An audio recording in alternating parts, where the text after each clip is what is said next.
Alhamdulillah, Alhamdulillahilladzi bi ni'matihi tatimmu shalihat. Alhamdulillahilladzi ala kulli hal. Alhamdulillahilladzi amata wa ahya wa awjada wa afna wa as'ada wa ashqa wa adhaka wa abka wa afqara wa aghna wa khalaqal insana min nutfatin tubna. Asyhadu an la ilaha illallah alladzi la yafna wa asyhadu anna Muhammadan 'abduhu wa rasuluh as-sadiqu ilal jannati allati takhlud wa tabqa. Amma ba'd. Allahumma salli ala Muhammad wa ala alihi wa sahbihi ajma'in. Ya ayyuhal mukhtar min khairil wara khuluqan wa khalqan bil kamalita wahada. Dhu ra'fatin bil mu'minina wa rahmatin sammaka rabbuka fil qur'ani Muhammadan. Ayyuhal mu'minun usikum wa iyaya bittaqwallah فقد فاز المتقون. وقال الله تعالى في القرآن الكريم أعوذ بالله من الشيطان الرجيم يا أيها الذين آمنوا اتقوا الله وابتغوا إليه الوسيلة وجاهدوا في سبيله لعلكم تفلحون. ربنا لك الحمد أنت ملك السماوات والأرض وما فيهن ولك الحمد أنت نور السماوات والأرض وما فيهن ولك الحمد أنت خالق السماوات والأرض وما فيهن أنت الحق ولقاؤك حق ومحمد صلى الله عليه وسلم حق والساعة حق والجنة حق والنار حق. ربنا عليك توكلنا وإليك أنبنا وإليك المصير لا حول ولا قوة إلا بالله العلي العظيم. وقال الله تعالى أعوذ بالله من الشيطان الرجيم ومن يرتد منكم عن دينه فيمت وهو كافر. Sadaqallahul azim. Jemaah rahimakumullah, kita puji Allah Subhanahu wa taala. Alhamdulillah kita diberikan oleh Allah nikmat yang paling besar. Ada 3 yang kita rasakan hari ini. Yang pertama, nikmat keimanan yang mendorong kita dari tempat kita bekerja. Kita langkahkan kaki karena panggilan iman ketakwaan kita kepada Allah untuk melaksanakan sholat Jumat ini. Yang kedua, nikmat sehat. Dengan sehat, badan bisa diangkat, wajah, kepala bisa digelengkan, kaki bisa diayunkan karena sehat. Dengan itu kita bisa berangkat menyembah Allah ke tempat ini. Dan yang ketiga, Allah beri kita nikmat berupa usia. Dan usia ini mengantarkan kita untuk selalu beribadah kepada Allah.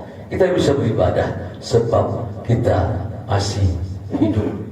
Semoga Allah Subhanahu wa taala dengan nikmat-nikmat ini menjadikan kita orang-orang yang bertakwa, muttaqin kepada Allah Subhanahu wa taala. Amin ya Allah ya mujibas sa'ilin. Jemaah, negeri yang kita cintai ini adalah negeri yang rawan musibah. Para ilmuwan menjelaskan kita adalah daerah ring of fire. Kita ini mata rantai api. Gunung sana meletus, sinabung meletus, rantai apinya di bawah itu nyambung. Memang kita ini berada di atas tungku api negeri kita ini. Ya, bahkan BMKG ya atau ilmuwan pakar gempa bernama Bulani dari Australia, dia menjelaskan bahwa patahan yang dingerikan nanti di daerah Selat Sunda itu, jika itu terjadi, gempa itu menghempas lalu akan naik air 57 meter. 57 meter. Sisa imbasan air itu akan kena DKI sekitar 15 meter. 15 meter Jakarta tenggelam kita. Itu jemaah. Ya, itulah daerah yang tempat tinggal kita Indonesia. Ya, memang begitu Allah ciptakan tempat kita ini. Sehingga nanti efek positifnya subur tanaman. Tapi satu hal mengerikan itu tadi yang khotib bilang tadi itu. Ya, dan itu pengamatan para ilmuwan.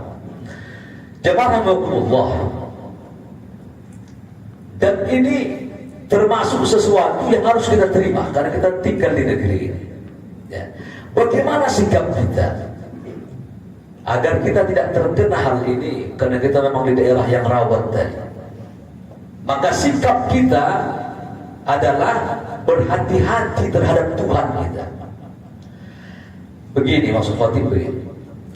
Ada orang berkata, jangan katakan setiap ada musibah di negeri ini adalah fenomena alam katanya. Ya, jika ada orang berpikir seperti itu, dia akan menjadi orang yang sekuler cara pandangnya. Kita buat. Kalau ada kita lihat ada kapal berjalan di laut, berlayar. Kita kan sudah punya logika, pasti ada yang buat kapal, ada nahodanya, ya, betul nggak? Tidak mungkin kapal itu salabim abrakadabra ada sendiri berlayar dia. Alam ini tidak akan mungkin ada tanpa ada pembuatnya. Ya, tidak akan mungkin terjadi ada musibah tanpa ada yang mengguncangnya. Jika Bapak berpikir kausalistik, sebab patahan terjadi gempa, musibah, itu pikiran orang sekuler itu. Cara pikir begitu tuh. Ya. Bagaimana Allah menciptakan tiba-tiba terang, tiba-tiba malam, tiba-tiba gelap, tiba-tiba hujan, tanpa ada yang mengatur. Menuju malam harus redup sore namanya, menuju siang harus redup duha namanya. Tidak mungkin ini tidak ada yang diatur, ada yang mengaturnya. Makanya dulu para sahabat dan Nabi juga menjelaskan, jika ada musibah mereka mendekatkan dengan maksiat itu. Sekali lagi, jika ada musibah, mereka cara benarnya bukan kausalistik tadi, karena terjadi ini patahan atau terjadi tanaman gundul, lalu terjadilah erosi sehingga terjadilah tanah longsor. Kalau kita berpikir sampai situ, ateis itu, lama-lama kita nanti meninggalkan Tuhan ya. Ingat gejala alamiah. Sekarang begini, jika orang berpikir gejala alamiah dia, orang beriman, lihat, ada dua asupan kita. Pertama ada asupan otak kita, yang kedua ada asupan hati kita. Asupan otak kita, informasi dari BMKG, informasi dari BRIN, dan pakar-pakar meteorologi lainnya tentang alamin. Baik, kita cerna, kita paham, dapat ilmu. Tapi kan ada hati kita, begitu terjadi, kenapa terjadi ya? Orang beriman begitu tuh, tajam dia. Kenapa terjadi bencana ini? Satu kata yang tidak bagus dari seorang penyanyi yang viral, mungkin alam mulai bosan. Bagus, saya bagus, tapi untuk poin tak boleh. Tidak boleh kita mengatakan Tuhan seperti itu. Ya, kita bersangka buruk kepada Tuhan. Mungkin Tuhan bosan. Hadis sahih Imam Muslim, Rasul bersabda, la yamutunna ahadukum hatta yuhsinu dzan ila Allah. Jangan kalian mati, kata Nabi, sampai kalian sudah berbaik sangka kepada Allah. Mungkin Tuhan bosan. Apa Allah punya sifat bosan? Tidak ada, jemaah. Allah itu tidak punya sifat bosan. Kullu yaumin huwa fi sya'n. Setiap hari Tuhan itu sibuk mengatur makhluknya. Fabi ayyi ala'i rabbikuma tukadziban. Maka ada sebuah sifat yang tercabut dari Allah. Allah tidak mungkin punya dua sifat ini. Apa itu? La ta'khudhu sinatun wa la naum. Allah itu tidak mengantuk dan tidak tidur. Kalau sedikit saja Allah mengantuk, tabrakan alam ini. Sedikit saja Allah tidur, lenyap alam ini. Jangan buruk sangka sama Tuhan. Jadi kalau sudah urusan Tuhan, nggak boleh kita ngarang-ngarang, mungkin, nebak-nebak, nggak boleh. Ya, nggak boleh. Jangan sentuh Tuhan. Mungkin Tuhan bosan, nggak ada Allah bosan. Allah kasih orang kafir, Allah kasih nikmat, Allah kasih rahmat. Jemaah Allah, negeri kita yang terjadi baru-baru ini di Cianjur, kita tahu sebelum Ustaz Munzir Situmorang yang kita mendapatkan videonya menjelaskan kristenisasi tahun 90-an, almarhum Kiai Haji Zainuddin MJ sudah memberikan warning. Ada yayasan Kinarsi namanya, pemiliknya Ibu Prawiro, dia ini salah istri dari salah satu menteri zaman Pak Harto. Dia sudah punya program mengkristenkan dari Majalengka sampai Rangkas Bitung. Tahun 90-an udah ada statement, ya, dibiayai, dikasih uang segala macam, dan itu berhasil, ya, berhasil.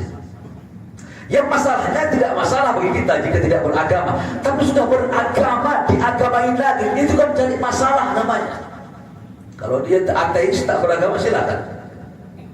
Begitu dia masuk, lalu dia membuat misinya, itu yang menjadi masalah terhadap kita. Pak, biarin aja lah dia mengkristenkan, apa sih urusannya? Jamaah, ini bukan hal sepele dalam agama. Ya, perhatikan. Ya, begitu Nabi Muhammad meninggal, kehilangan haluan di masyarakat muslimin, sehingga terjadi dua hal yang viral. Pertama, orang tidak mau lagi bayar zakat. Yang kedua, banyak utang.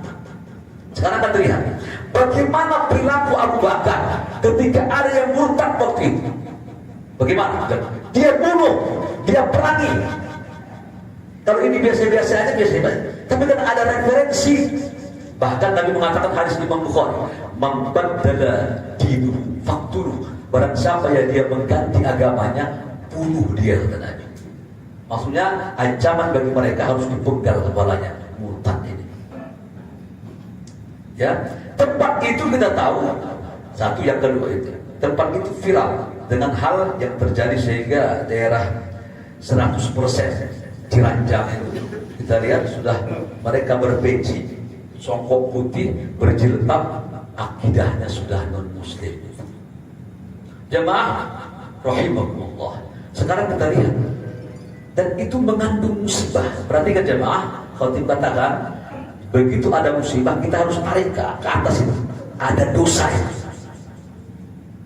Setiap ada musibah jemaah, ada dosa. Saudara berjalan, begitu berjalan tiba-tiba kakinya tersandung batu, berletak, jempolnya terbuka, aduh, sudah ada dosa itu. Makanya Nabi anjurkan, jika kalian mendapatkan musibah, ucapkan alhamdulillah. Itu paling tinggi ratingnya orang terkena musibah. Kata Nabi, jika kalian dapat nikmat, ucapkan alhamdulillahilladzi bi ni'matihi tatimmus shalihat. Terus jika dapat musibah, mendapat nikmat, mendapat musibah, kata Nabi, alhamdulillahilladzi ala kulli hal. Baik. Kita lihat dulu para sahabat bagaimana mendekatkan musibah dengan dosa. Suatu ketika Umar bin Khattab terjadi gempa. Begitu terjadi gempa, dia naik ke mimbar. Cepat sekali kalian berbuat maksiat, kata Umar. Padahal sahabat Nabi masih banyak yang hidup. Jika terjadi gempa kedua kali, saya akan berhenti menjadi khalifah. Kenapa? Lihat, kalian tidak bertaubat berarti kepada Allah. Tidak ada yang bisa mendiamkan musibah ini kecuali Allah. Jangankan Tuhan. Ayat Allah itu kan dua. Pertama, ayat Allah itu yang tertulis, maktubah. Yang kedua, maknuna, yang tercipta itu. Makanya gempa bumi itu ayat Allah itu. Perhatikan jemaah. Di akhir surat Maryam, Maryam itu emaknya Nabi Isa, Yesus. Di akhir surat itu mau selesai, ada ungkapan ini. Takkan samawati yatafattarna minhu. Hampir saja langit ini pecah, meredah. Wa tanshaqqu al-ardh, dan bumi ini terbuka. Langit retak, bumi pecah. Takkan samawati yatafattarna minhu. Hampir saja langit ini retak dan bumi pecah. Wa takhirul jibal hadda, dan gunung ingin meruntuhkan dirinya, ingin longsor gunung itu. Ya. Apa itu ujung ayatnya? Anda'u lirrahmani walada. Gara-gara kalian mengatakan Tuhan punya anak. Alam diprotes. Tuhan. Orang Yahudi punya anak Tuhan. Siapa anaknya? Nabi Uzair. Orang Nasrani, Allah punya anak. Siapa anaknya? Yesus. Siapa punya anak lagi? Orang kafir Quraisy mengatakan Allah punya anak. Walahul banan, Allah punya anak perempuan. Siapa anak perempuan Allah itu? Kata orang kafir Quraisy adalah para malaikat. Ya, alam ini marah disebut Tuhan itu punya anak. Masih. Baik. Apa sebabnya? 112 Al-Baqarah. Duriban alaihim dhillatu ayyana ma tuqif. Kalian akan selalu ditimpakan musibah oleh Allah. Ya. Kecuali jika kalian itu nanti obatnya. Kalau tidak akan sampaikan itu obatnya. Kita lihat dulu. Dzalika bi annahum kanu yakfuruna bi ayatillah. Penyebabnya kalian ingkar sama ayat Allah. Mengingkari ayat Allah. Apa itu? Salah satunya menjual akidahnya. Menjual keyakinannya. Entah apa sebabnya. Tidak ada jemaah. Ya maaf, ini saya bicara kepada sesama kaum muslimin. Tidak ada orang yang bertahan di agama seberang itu kecuali dua hal, faktor ekonomi, faktor kebodohan.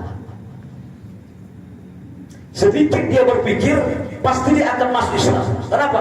Kok saya menyembah orang? He is drinking. Satu. Yang kedua, kok saya punya Tuhan dinobatkan oleh Paulus jadi Tuhan? Kok Tuhan diangkat dan disematkan serta diwisuda diangkat? Sedikit saja dia berpikir, dia pasti akan masuk kepada Islam. Maka kita lihat negara-negara luar sana berbondong-bondong masuk Islam. Kita tahu viral sekarang Piala Dunia ini, berapa banyak orang terkesima, seorang semuanya dari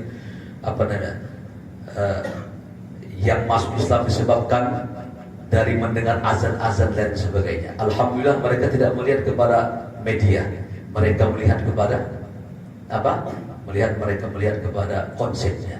Ya, baik Allah. Dzalika bi annahum kufur kepada Allah. Wa yaqtulul anbiya, membunuh para nabi.